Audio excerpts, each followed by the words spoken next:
कमल का फूल गंदे कीचड़ में उगता है, लेकिन जब वो खिलता है ना, बड़ा ही खूबसूरत लगता है। वो कीचड़ से ऊपर होता है, साफ सुथरा, उसकी खूबसूरती झलक रही होती है। जी हाँ दोस्तों, बेस्ट एग्जाम्पल मैंने दी है ईशांत शर्मा के हक में, क्योंकि इसने पाकिस्तान के रिलेटेड एक बहुत खूबसूरत बात कही है, दिल जीत लिया है पाकिस्तानियों का। क्या कहा है, कंप्लीट स्टेटमेंट इसका क्या है, वो आप लोगों के सामने रखूंगा। ऐसी मैं आप लोगों के लिए 5 बड़ी अपडेट लेकर आया हूं। दूसरा, पाकिस्तान टीम के टेस्ट कैप्टन शान मसूद को एक नया ओहदा दे दिया गया है।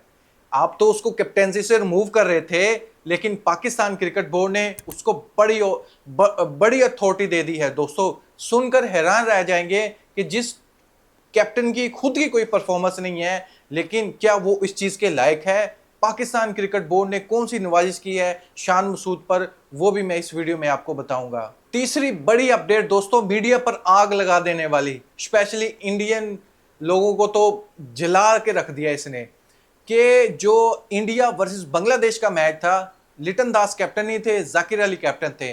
टॉस होता है, टॉस होने के बाद हैंडशेक जाकिर अली सूर्य कुमार यादव से करता ही नहीं है, इग्नोर कर देता है। ये तो पाकिस्तानियों को साथ दे रहा था, लेकिन एक किस्म का मुंह पे तमाचा था इंडिया वालों के ऊपर। क्या ये पूरी बात है, क्या अपडेट आ रही है, ऐसा क्यों हुआ, ये कंप्लीट डिटेल्स आप लोगों के सामने रखूंगा। चौथी बड़ी अपडेट दोस्तों ये कि शाहिद अफरीदी फिर मैदान में आ गए हैं। इंडियन मीडिया को यानी सीधा करके रखा हुआ है शाहिद अफरीदी ने, यानी जो उसके हाथ में है वो बखूबी से निभा रहा है।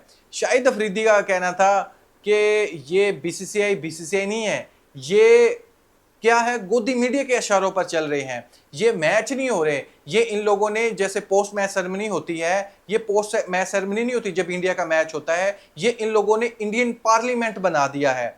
शाहिद अफरीदी ने खरी खरी सुनाई है, फिर से क्या कहा है वो भी मैं स्टेटमेंट्स आपके सामने रखूंगा। सभी अपडेट्स बताने से पहले दोस्तों, शाहीन शाह अफरीदी का स्टेटमेंट जरूर आप लोगों के सामने रखना चाहूंगा। शाहीन शाह अफरीदी ने कहा है कि मैं शाहीन शाह अफरीदी पाकिस्तान के लिए अपनी जान भी दे सकता हूं, और मैं दे दूंगा वक्त आया तो। ये छोटा स्टेटमेंट नहीं है, बहुत बड़ा स्टेटमेंट है। मोशन में जाहिर बात है, कोई भी है पाकिस्तानी वो बह सकता है, लेकिन अपने माइंड को कंट्रोल रखना चाहिए। शाहीन शाह अफरीदी ने एक और बड़ा प्रेस कॉन्फ्रेंस में बड़ा स्टेटमेंट दिया है, जैसे ये पीएसएल में दिया करता था।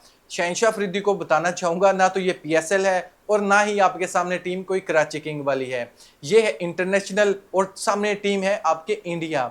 शाहीन शाह अफरीदी का कहना है, अभी मैच से पहले, ये इंडिया वर्सेस बांग्लादेश के पहले ये प्रेस कॉन्फ्रेंस होती है, शाहीन शाह अफरीदी कहता है अभी तो इंडिया फाइनल में पहुंचा नहीं है, वो खुद भी पहुंचे नहीं थे। वैसे कह रहा था कि हम यहाँ पर एशिया कप जीतने आए हैं और इंडिया को हराने आए हैं। फाइनल में चाहे टीम इंडिया हो या कोई भी हो, हम हराएंगे और एशिया कप की ट्रॉफी अपने घर लेकर जाएंगे। मजीद शाहीन शाह अफरीदी ने कहा था कि ये रेवलरी पर उसने जाहिर बात है आंसर दिया था कि रेवलरी सूर्य कुमार यादव तो मानता ही नहीं है। वो कहता है कि टीम इंडिया का लेवल ये है, पाकिस्तान टीम का ये लेवल है, लेकिन वो बेवकूफ भूल चुका है कि आप गंदे स्टैट देखने लग रहे हो, हकीकत वाले जो स्टैट है वो आप इग्नोर करने लग रहे हो। पाकिस्तान वर्सेस इंडिया की रेवलरी है दोस्तों, आप ये स्टैट में देख सकते हैं। यहां पर टेस्ट मैचेस की तरफ देख सकते हैं, आप ओडी मैचेस की तरफ आप देख सकते हैं। सिर्फ टी20 में मार्जिन है इनके पास, यानी 2 फॉर्मेट में हम आगे हैं, सिर्फ एक फॉर्मेट में टीम इंडिया आगे हैं। क्लियरली स्टैट आप लोगों के सामने है, लेकिन ये वो स्टैट ढूंढ के लेकर आते हैं जिसमें अपना फायदा हो, अपनी टीम को ऊपर किया जा रहा हो। ये क्या बात हुई, आप रिसेंटली अगर 2 मैच जीत गए हो तो पिछले सारे स्टैट भूल जाओगे कि नहीं जी, लास्ट बस 2 स्टैट देखो आप 2 मैचेस के, तो उसके बाद आप कोई भी स्टैट ना देखो क्योंकि हम 2 मैच जीते हुए हैं। वो बेवकूफ, फाइनल में दोबारा फिर भिड़ने वाले हो। फाइनल जीतोगे तभी ये स्टैट का मायने होगा। अगर आप फाइनल में हार जाते हो पाकिस्तान से, क्या मुंह दिखाने के काबिल रहोगे आप इंडियन मीडिया के सामने। शाहीन शाह अफरीदी पुरजोश था, कह रहा था कि हम फाइनल में भिड़ेंगे। एग्रेशन जो हमारा नजर आ रहा है, बहुत से लोग इसका गलत मतलब ले रहे हैं, हम तो ऐसे ही सामने आएंगे जी। अगर आप में दम है एशिया कप 2020 ट्रॉफी की को हाथ लगाना, तो पहले हमें हराना पड़ेगा। शाहीन शाह अफरीदी फुल कॉन्फिडेंस है, और वैसे भी दोस्तों जब ये बोलता है और करके दिखा देता है। शाहीन शाह अफरीदी ने एक बार नहीं कहा, 2 बार इसने ऐसा कहा है और सेम वो करके भी दिखाया है। पीएसएल में हमने देखा है कहा था कि सेमीफाइनल में मिलते हैं इनसे, और मिला और उनको हराया भी, और PSL अभी सीजन 10 की ट्रॉफी भी अपने नाम की। हो सकता है ये एशिया कप की ट्रॉफी भी अपने नाम कर जाए। दोस्तों अब बात करते हैं ईशांत शर्मा ने जो पाकिस्तान के हक में स्टेटमेंट दिया। इसका कहना था कि पाकिस्तानी बुरे लोग नहीं है, जितने भी पाकिस्तान में लोग रहते हैं वो बहुत रिस्पेक्ट देते हैं, स्पेशली अगर आप उनके घर चले जाओ तो उनको इस चीज़ से फ़र्क नहीं पड़ता कि आप एक इंडियन हो, आप एक मुस्लिम हो, या आप एक हिंदू हो, या आप कोई क्रिश्चियन हो। वो इस चीज़ को नहीं देखते, वो बस ये देखते हैं कि ये हमारा मेहमान है, हम उनको इज्जत कैसे दें, वो अपने हाथों पे रखते हैं। आप जब भी उनसे मिलोगे तो आपको ये फील होगा कि वाकई पाकिस्तानी बहुत अच्छे लोग हैं। ये सिर्फ एक मीडिया पर प्रोपेगेंडा है जो कि मीडिया बना कर रखता है रोजी रोटी के मामले में।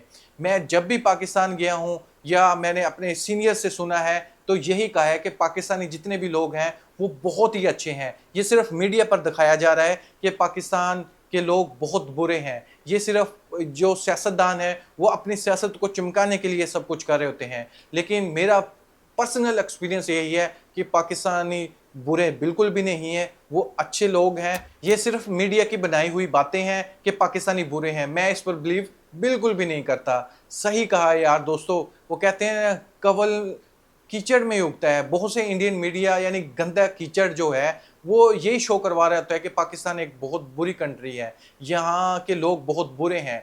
लेकिन इशांत शर्मा ने इन सब लोगों के मुंह पर तमाचा मारा है कि वाकई आप लोग क्या हो और मेरी सोच क्या है और पाकिस्तानी लोग कैसे हैं।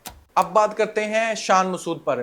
दोस्तों पाकिस्तान क्रिकेट बोर्ड की तरफ से शान मसूद को टेस्ट कैप्टेंसी से नहीं हटाया जा रहा, बल्कि नई नवाजिशें से नवाजा जा रहा है। इसको फुल अथॉरिटी दे दी गई है, यानी अब आपने पहले थोड़ा सा बेड़ा गर्क किया था, सबने मिलकर किया था, अब आपने अकेले पाकिस्तान टीम का बेड़ा गर्क करना है। पाकिस्तान क्रिकेट बोर्ड ने फुल अथॉरिटी दे दी है शान मसूद को कि अपनी मर्जी की टीम बनाओ, अपनी मर्जी की प्लेइंग 11 बनाओ और जीतो। ये पॉसिबल है दोस्तों। शान मसूद की खुद की परफॉर्मेंस आप लोगों ने देखी है। शान मसूद अपनी परफॉर्मेंस को नहीं ठीक कर पा रहा है, लेकिन आप उसको इतनी बड़ी जिम्मेदारी दे रहे हो। ये कहां पर का इंसाफ है दोस्तों। शान मसूद ने करके क्या दिखाया है। चलो ये हो कि शान मसूद अपने बैट से रन्स पे रन्स बना रहा हो, लेकिन टीम कुछ ना कर रही हो। शान मसूद की खुद की गंदी परफॉर्मेंस है, आप उसको नई जिम्मेदारी दे रहे हो, जबकि उसको अपनी परफॉर्मेंस में को इम्प्रूव करना है, अच्छी स्ट्राइक रेट से खेलना है, 50 सेंचुरी करनी है। लेकिन वो 70 के 80 के करीब वो टेस्ट इनिंग्स खेल चुका है, उसकी सिर्फ 5 या 6 सेंचुरी है, अल्लाह अल्लाह करके। वो भी आप अंदाजा लगाएं, ये 70 के 80 जो इनिंग्स है ये आउट होकर गया है, नॉट आउट नहीं गया है, ये आउट होकर गया है। और फिर इसको पाकिस्तान क्रिकेट बोर्ड का पता नहीं दिमाग खराब है या वो हमें पागल करना चाहता है। इसको फुल अथॉरिटी दे दी गई है, जो करो वो आपके हाथ में है, हारो या जीतो हमें फर्क नहीं पड़ता, आपको फुल अथॉरिटी दे दी है हमने। यानी सोने पर सुहागा हो गया है इस फैसले के बाद। दूसरी तरफ बाबर आजम और मोहम्मद रिजवान के बारे में जितने भी एक्स क्रिकेटर थे वो अपनी बातों से फिर चुके हैं, यू टर्न ले चुके हैं।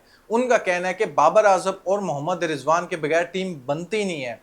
ये रिसेंटली मोहम्मद हफीज़ भी कह चुके हैं, शुएब मलिक भी कह चुके हैं, मिसबाह हक भी कह चुके हैं, वसीम अकरम भी कह चुके हैं, या जितने भी ये टीवी शो कर रहे होते हैं ना जो अगेंस्ट थे, वो सारे के सारे ये स्टेटमेंट अब दे रहे हैं कि बाबर आजम और मोहम्मद रिजवान को टीम में शामिल होना चाहिए, तभी पाकिस्तान टीम जीतेगी, और सीनियर और जूनियर का कॉम्बिनेशन के साथ जाना चाहिए। शाहिद अफरीदी ने भी रिसेंटली प्रेस कॉन्फ्रेंस में कहा था कि हम कदर नहीं करते, जब हमारे पास प्लेयर होते हैं तब कदर नहीं करते, जब वो चले जाते हैं फिर हम उनको याद करते हैं। शाहिद अफरीदी का रिसेंटली प्रेस कॉन्फ्रेंस में ये स्टेटमेंट था बाबर आजम और मोहम्मद रिजवान के हक में, और इंडिया को भी लतेड़ा है। शाहिद अफरीदी ने कहा ये कि ये इंडिया वाले क्रिकेट में सियासत को जानबूझकर लेकर आए हैं, हाथ ना मिलाना, ये कहाँ की क्रिकेट हो गई है। ये क्रिकेट का मैदान है, ये इंडियन पार्लियामेंट है, इन लोगों ने हद ही खत्म कर दी है। ये क्रिकेट को क्रिकेट नहीं रहना देना चाहते, ये गंदी सियासत कर रहे हैं, इस पर एक्शन